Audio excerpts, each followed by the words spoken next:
நான் என்னுடைய பர்சனை என் லைஃப்பில் அகெயின் கொண்டு வரதுக்காக லா ஆஃப் அட்ராக்ஷன் ட்ரை பண்ணிகிட்ருக்கேன். பட் நெகட்டிவ் தாட்ஸ் அதிகமாக இருக்குது. அழுகிறேன், கோவப்படுறேன், ஏக்கப்படுறேன். ஸோ இது மாதிரி சம்டைம்ஸ் மாறி மாறி வந்துக்கிட்டே இருக்குது. ஸோ இப்படி நெகட்டிவ் தாட்ஸ் மாறி மாறி வர்றதுனால என்னுடைய லா ஆஃப் அட்ராக்ஷன் டிலே ஆகுது. இப்போ நான் என்ன பண்ணுறது, எப்படி என்னுடைய பார்ட்னரை நான் அட்ராக்ட் பண்ணுறது அப்படின்னு நிறைய பேர் என்கிட்ட பர்சனல் கிளாஸில் கேட்டிருக்கீங்க. ஸோ உங்கள் எல்லாருக்குமான ஒரு வீடியோ பதிவு தான் இந்த ஒரு வீடியோ பதிவு. உங்களுக்கு ரொம்ப பிடிச்ச ஒரு நபர் ரொம்ப நாள் கழிச்சு உங்களை மறுபடியும் திரும்ப தேடி வந்து உங்க கண் முன்னாடி நிற்கிறாங்க அப்படின்னு சொன்னா அப்படியே கண்டுக்காம போயிடுவீங்களா? இல்லவே இல்லை. அன்னைக்கும் அவங்கள மன்னிச்சு அட்லீஸ்ட் ஃப்ரெண்ட்ஷிப்லையாச்சும் நீங்கள் அவங்க கூட காண்டாக்டில் இருக்க ட்ரை பண்ணுவீங்க. அதாவது உங்களுக்கு எவ்வளவு தான் ஒரு பெரிய துரோகத்தையே பண்ணிட்டு போயிருந்தாலும் சரி, அவங்களே திரும்பி தேடி வந்து நின்னாங்க அப்படின்னு சொன்னால் ஒரு வார்த்தை கூட நீ இப்படியெல்லாம் பண்ணிட்டு போனவன் தானே, நீ இப்படியெல்லாம் பண்ணிட்டு போனவ தானே, அதனால் இப்போ எதுக்கு வந்த அப்படின்னு சொல்லி கேள்வி கேட்கவே மாட்டீங்க. எப்படி வந்தாங்களோ அப்படியே அக்செப்ட் பண்ணிப்பீங்க. உங்கள் வாழ்க்கையில் நீங்கள் எந்த கட்டத்திற்கு போயிருந்தாலும் சரி, அவங்கள திரும்பவும் நீங்கள் அக்செப்ட் பண்ணுவீங்க. அட்லீஸ்ட் ஒரு ஃப்ரெண்டாவாச்சும் உங்கள் லைஃப்பில் அவங்க கூட ட்ராவல் பண்ண முயற்சி பண்ணுவீங்க. அதுதான் உண்மை. எஸ், இந்த வீடியோவில் நாம் நோ கான்டாக்ட் ரூலை பற்றி தான் பார்க்க போகிறோம். இந்த நோ கான்டாக்ட் ரூல் அப்படிங்கிறத நிறைய பேர் தப்பாக புரிஞ்சிட்ருக்காங்க. இது எப்படி சரியாக புரிஞ்சுக்கிறது, இந்த நோ கான்டாக்ட் ரூலை எப்படி ஃபாலோ பண்ணுறது, நோ கான்டாக்ட் ரூல் அப்படின்னா என்ன, இதை நம்ம ஃபாலோ பண்ணுறதன் மூலமாக ரிசல்ட் கிடைக்குமா, ரிசல்ட் கிடைச்சா அப்படி என்ன மாதிரியான பலன் கொடுக்கும் அப்படிங்கிற எல்லா விஷயத்தையுமே ரொம்ப ஃபுல் டீட்டெயில்டாக இந்த வீடியோவில் பார்க்க போகிறோம். என்னுடைய பர்சனல் ஸ்டூடெண்ட்ஸ் நிறைய பேர் எங்கிட்ட கேட்பாங்க, மேம் நான் நோ கான்டாக்ட் ரூலில் வந்து ஃபாலோ பண்ணிகிட்ருக்கேன் அப்படின்னு சொல்லுவாங்க.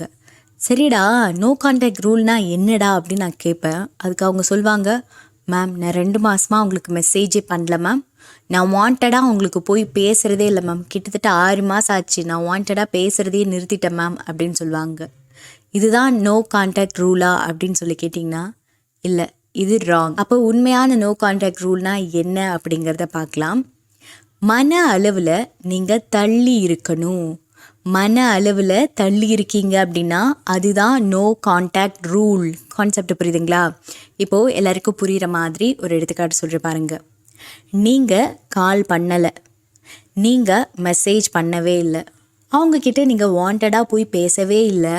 ஆனால் நிமிஷத்துக்கு நிமிஷம் அவங்கள பற்றி உங்கள் மனம் யோசிச்சுக்கிட்டே இருக்குது, அவங்கள நினச்சி நினச்சி அழுதுகிட்டே இருக்குது, கவலைப்பட்டுட்டே இருக்குது, கோவப்பட்டுட்டே இருக்குது. அப்படின்னா இதற்கு பேர் உண்மையான நோ கான்டாக்ட் ரூல் கிடையவே கிடையாது.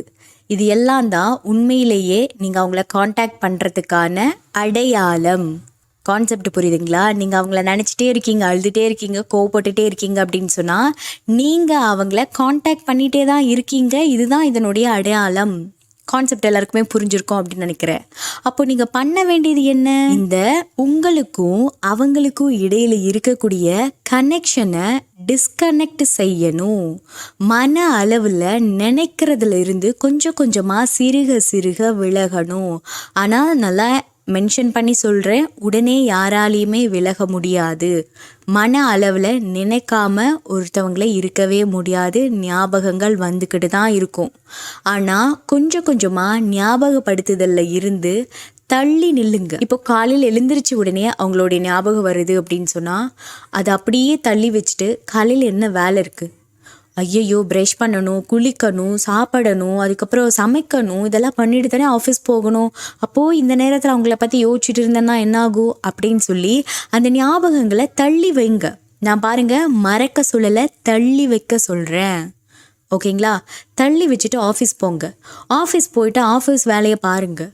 அதுக்கு பிறகு மதியம் லஞ்சில் அவங்க ஞாபகம் வரும், வேலை செஞ்சுட்டு இருக்கும் போதே ஞாபகம் வரும், ஈவினிங்கில் அவங்களோட ஞாபகம் வரும், எந்த டைம்லலாம் அவங்க கூட டைம் ஸ்பெண்ட் பண்ணமோ அந்த நேரத்துலலாம் ஞாபகம் வந்துகிட்டே இருக்கும். அப்போ நீங்கள் என்ன பண்ணணும் அப்படின்னா தள்ளி தள்ளி வைக்கணும். இப்போது நீங்கள் தள்ளி வைக்கிறீங்க இல்லையா, இந்த நிலை தான் அட்ஜஸ்ட்மெண்ட் பண்ணிக்கிறது. உங்கள் மனசை நீங்களே அட்ஜஸ்ட் பண்ணி எடுத்துகிட்டு போகிறீங்க.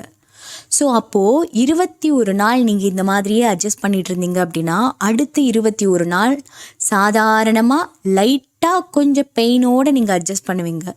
அந்த அடுத்த 21 நாளில் ஓகேங்களா, 3வது 21 நாள் கொஞ்சம் கொஞ்சமாக அது ரெடியூஸ் ஆகிரும். கான்செப்ட் புரியுதுங்களா? உட்காந்துட்டு அழாதீங்க. பல நாட்களுக்கு அவங்களோட ஞாபகங்கள் வருது அப்படின்னா அழாதீங்க.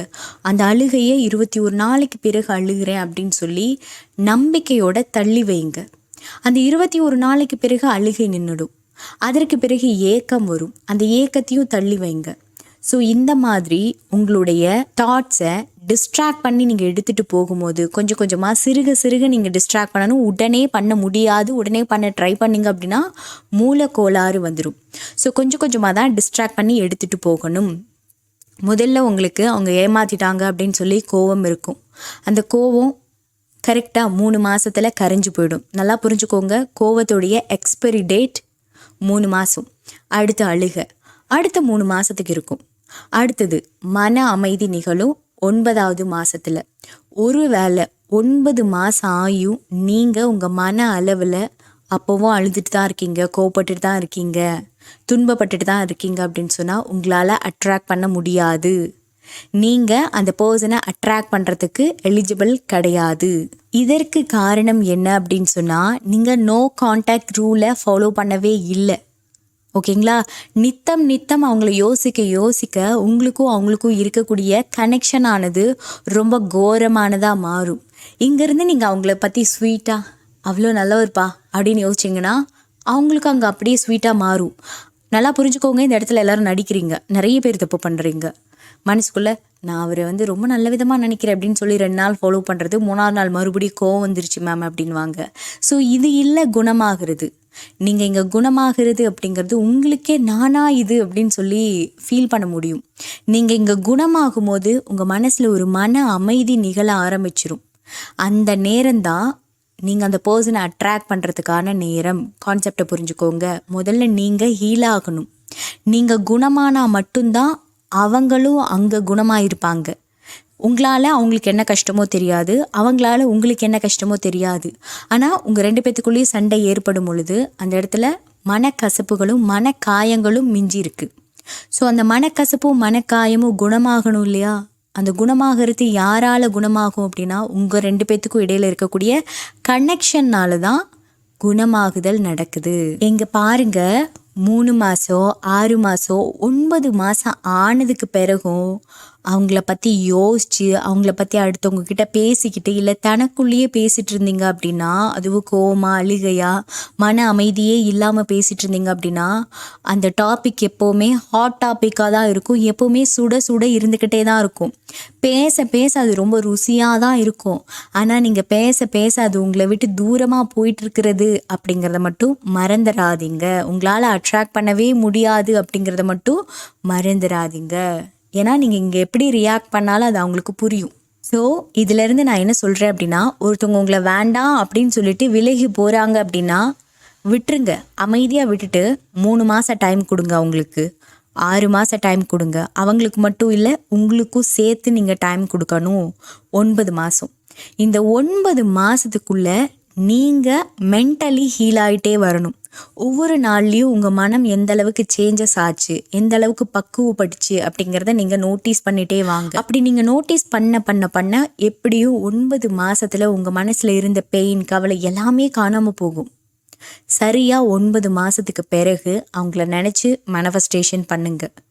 திரும்ப ஒரே விஷயத்த பேசிகிட்டே இருந்தீங்க அப்படின்னா ஹாட் டாப்பிக்காகவே தான் இருக்கும். இதுக்கு எண்டே இல்லைப்பா அப்படிங்கிற மாதிரி தான் இருக்கும். இதுக்கு தான் நான் ஒரு எடுத்துக்காட்டு வீடியோவோட ஸ்டார்டிங்கில் சொன்னேன். ஃபர்ஸ்ட் எடுத்தோடனே வீடியோவில் என்ன ஸ்டார்ட் பண்ணேன், ஒருத்தர் உங்களை ரொம்ப நாள் விட்டு காணாமல் போயிட்டாங்க, ரொம்ப பெரிய துரோகம் பண்ணிட்டாங்க, உங்கள் மனசை போட்டு சுக்குநூறாக உடைச்சிட்டு போயிட்டாங்கன்னு வச்சுக்கோங்க.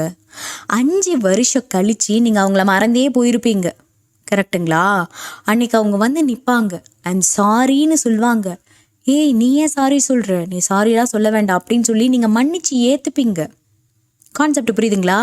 அவங்க ஒரே ஒரு வார்த்தை ஐம் சாரின்னு கேட்டுட்டா போதும், உங்கள் மனசில் இருக்கக்கூடிய சோகம், கவலை, வன்மம் எல்லாமே காணாமல் போயிடும். எங்கே போச்சுன்னு யாராலையுமே கண்டுபிடிச்சி சொல்ல முடியாது. உங்களை விட்டு பிரிஞ்சு போன நபர் உங்ககிட்ட மன்னிப்பு கேட்கணும். உங்களை காயப்படுத்தினதுக்காக அவங்க கொஞ்சம் வருத்தப்பட்டாங்க அப்படின்னாச்சும் உங்களுக்கு தெரியணும். ஐயோ நான் எவ்வளோ பாசம் காட்டினேன், ஒரு சின்ன கண்ணீர் கூட அவன் வடிக்கலப்பா அப்படிங்கிறது தான் உங்கள் கோவத்துடைய ஆதங்கத்தில் அடங்கியிருக்கக்கூடிய ஒரு ஃபீலிங். இந்த ஃபீலிங் அன்னைக்கே காணாமல் போயிடும். என்னைக்கு அவங்க உங்ககிட்ட திரும்ப வந்து ஐம் சாரி சொல்லும் போது அவங்க மேலே தப்பே இருந்தாலும் சரி பரவாயில்ல, உன் வாழ்க்கை நீ பாரு, போ பத்திரமாயிரு அப்படின்னு சொல்லி அனுப்பியே வச்சுடுவீங்க. அந்தளவுக்கு உங்கள் மனசில் வந்து ஈரம் இருக்குது. ஆனால் அவங்க 5 வருஷம் கழித்து வரதும் 2 வருஷம் கழித்து வரதும் இல்லை 1 வருஷம் கழித்து வரதும் உங்கள் கையில் தான் இருக்குது. நல்லா கணக்கு வச்சுக்கோங்க. நீங்கள் ஒரு வேளை 3 வருஷத்துக்கு கோவத்தோடையே இருந்தீங்கன்னா அவங்க வர்றதுக்கு 6 வருஷம். நீங்கள் ஒரு வேளை 2 வருஷத்துக்கு கோவத்தோடையே இருந்தீங்கன்னா அவங்க வர்றதுக்கு 4 வருஷம் ஆகிடும். புரிஞ்சுதுங்களா? பிரதிபலிக்குது. ஓகேங்களா? ஸோ இந்த கான்செப்டை புரிஞ்சுக்கிட்டு உங்கள் மன அளவில் முதல்ல நீங்கள் ஹீல் ஆகுங்க. அவங்கள நினச்சி அப்படியே வருத்தப்படுறது, அலறது, இந்த விஷயத்தெல்லாத்தையும் தூக்கி பண்டல் பண்ணி ஒரு ஓரமாக வச்சுடுங்க. ஸோ இப்போ உங்களுக்கு எல்லாருக்குமே ஒரு கான்செப்ட் புரிஞ்சிருக்கும். நோ கான்டாக்ட் ரூல் அப்படின்னா என்ன, எப்படி ஃபாலோ பண்ணணும் அப்படிங்கிறது புரிஞ்சிருக்கும். மன அளவில் இருந்து நோ கான்டாக்டில் இருக்கிறது மட்டும்தான் நோ கான்டாக்ட் ரூல். அதற்கு பதிலாக நான் சும்மா கால் பண்ணலை, நான் மெசேஜ் பண்ணலை, நான் நோ கான்டாக்டில் இருக்கேன் அப்படின்னு சொன்னீங்கன்னா அதெல்லாம் நோ கான்டாக்ட் ரூல்குள்ளே கொண்டு வர முடியாது. ஸோ இது ரிலேட்டடாக உங்களுக்கு வேறு ஏதாவது டவுட் இருக்குன்னா கீழே கமெண்ட் பாக்ஸில் எங்கிட்ட கேளுங்க. உங்களுடைய கமெண்ட்ஸ்க்கான ஆன்சரை நான் மற்றும் ஒரு வீடியோ பதிவில் கொடுக்க போகிறேன். தேங்க்யூ.